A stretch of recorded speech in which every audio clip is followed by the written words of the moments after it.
Bienvenidos al canal educativo de la Escuela Militar de Medicina de México. En este análisis nos vamos a sumergir en la utilidad de la neurofisiología clínica para los trastornos del movimiento súbito. Nuestro recorrido será este. Primero, el reto diagnóstico que enfrentamos hoy en día. Luego, descifraremos las firmas neurofisiológicas de las mioclonías. Después, las claves para un buen diagnóstico diferencial. Y al final, juntaremos todo para terminar con aplicaciones clínicas concretas. Muy bien, pues arranquemos. El diagnóstico de los movimientos súbitos, estos que en inglés se conocen como jerky, es todo un desafío en la clínica de verdad. Y es justo aquí donde la neurofisiología clínica se vuelve una pieza clave, una herramienta fundamental. A ver, se le llama el estándar de oro, y no es por nada. La razón es crucial. Estas pruebas no solo nos ayudan a diferenciar las mioclonías de sus imitadores, van mucho más allá. Lo más importante es que nos permiten señalar, por así decirlo, el origen anatómico de la mioclonía. Y esto lo cambia todo. Porque no es lo mismo que el problema venga de la corteza a que venga del tronco encefálico o de la médula. El diagnóstico, el pronóstico y, por supuesto, el tratamiento, todo cambia radicalmente. Pero aquí viene la gran paradoja, ¿no? Si es el famoso estándar de oro, ¿cómo es que su fiabilidad está tan cuestionada? Pues el problema es que no hay un consenso claro en los criterios, y cada laboratorio aplica los métodos un poco a su manera. Esto, claro, enreda todo el panorama y nos deja con una pregunta muy importante flotando en el aire. ¿Qué tan sólido es en realidad este estándar que todos usamos? Ok, ahora sí, vamos a meternos de lleno a la parte técnica. Hablemos de las firmas electrofisiológicas, esas huellas dactilares eléctricas que nos ayudan a encontrar dónde, exactamente, se originan las mioclonías. Piénsenlo así, es como si aprendiéramos a leer el lenguaje secreto y eléctrico de nuestro sistema nervioso. La mioclonía cortical es como el caso del libro de texto, el prototipo. ¿Cómo se ve en la clínica? Pues son esas sacudidas súper breves, muy rápidas, que a menudo aparecen en varios lugares del cuerpo.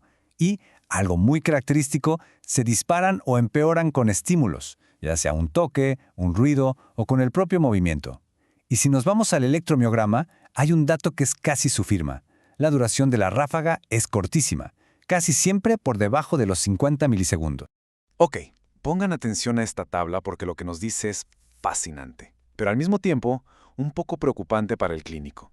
A ver, veamos el reflejo C, 72% de positividad. Nada mal, ¿verdad? Pero ahora, ojo con esto. Vean el JLBA y los CEP gigantes. Estas son dos de nuestras pruebas estrella, las que más usamos, y resulta que solo salen positivas en la mitad de los casos. ¿Qué nos dice esto? Que casi a la mitad de los pacientes que clínicamente parecen tener mioclonía cortical, estas pruebas les van a salir negativas. Su sensibilidad es baja. Y esto nos grita una cosa. No podemos, de ninguna manera, casarnos con una sola prueba para hacer el diagnóstico. Hablemos del JLBA, porque de verdad es una técnica genial. Miren cómo funciona. Tomamos la sacudida del músculo como nuestro punto de partida. A partir de ahí, la máquina mira hacia atrás en el tiempo, en la señal del electroencefalograma, y promedia todo. El resultado, podemos sacar a la luz un potencial cortical que ocurre justo antes del movimiento, incluso si el EEG de rutina se ve completamente normal. Es sin duda la prueba reina para demostrar que una sacudida viene, efectivamente, de la corteza cerebral. Bueno, ya vimos lo cortical. Ahora bajemos un nivel. Hablemos de las mioclonías subcorticales. Como su nombre lo dice, aquí el problema no está en la corteza. Se cree que el generador está en algún lugar entre los ganglios basales y el bulbo raquídeo. Y, por pura definición, si son subcorticales, pues no van a tener ninguno de los marcadores corticales que acabamos de discutir. En el caso de la mioclonía distonía, el perfil electrofisiológico es, pues básicamente lo contrario a lo cortical. El dato clave es la duración de las ráfagas en el electromiograma. ¿Se acuerdan que en la cortical eran un flash, menos de 50 milisegundos? Bueno, pues aquí son mucho más largas. Estamos hablando de 50 a 250 milisegundos, y a veces hasta 500. Y como es lógico, pruebas como los CEP gigantes o el JLBA van a salir negativas, consistentemente. Es un perfil completamente diferente. Y luego tenemos la mioclonía del tronco encefálico o reticular. Esta tiene una firma muy particular. Su sello distintivo es el patrón de activación de los músculos. Imagínenselo. La sacudida empieza arriba, en los músculos del cuello como el esternocleidomastoideo. Y de ahí, ¡zas!, se dispara como una ola, rapidísimo, hacia la cara y hacia el resto del cuerpo. Es un patrón de arriba hacia abajo, una secuencia rostrocaudal muy característica. Ok, ahora entramos en uno de los terrenos más complicados y cruciales de la clínica, el trabajo de detective. ¿Cómo distinguimos una mioclonía de sus grandes imitadores? Hablamos de los trastornos funcionales, los tics, la corea. Todos pueden parecerse, pero no son lo mismo. En los trastornos funcionales, el electromiograma suele darnos pistas muy claras, como banderas rojas. Buscamos patrones que no cuadran, patrones incongruentes. Por ejemplo, que la sacudida empiece a veces en un músculo y a veces en otro. Y sobre todo, un dato casi patognomónico. Ráfagas en el EMG que son larguísimas, a veces de más de 1000 milisegundos. Eso es algo que simplemente no vamos a ver en una mioclonía de origen orgánico. Y aquí es donde entra en escena una herramienta diagnóstica increíble, el Bereitschaft's Potential, o potencial de preparación. ¿Qué es esto? Es una onda lenta que aparece en la corteza justo antes de que hagamos un movimiento voluntario.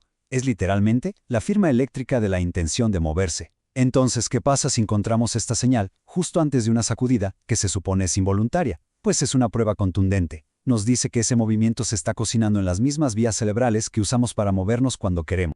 Y aquí está la joya de la corona. Si combinamos el análisis del Bereitschaft's Potential con otra señal, la de sincronización relacionada con eventos, o ERD, la especificidad para diagnosticar un movimiento funcional es del 100%. Escucharon bien, 100%.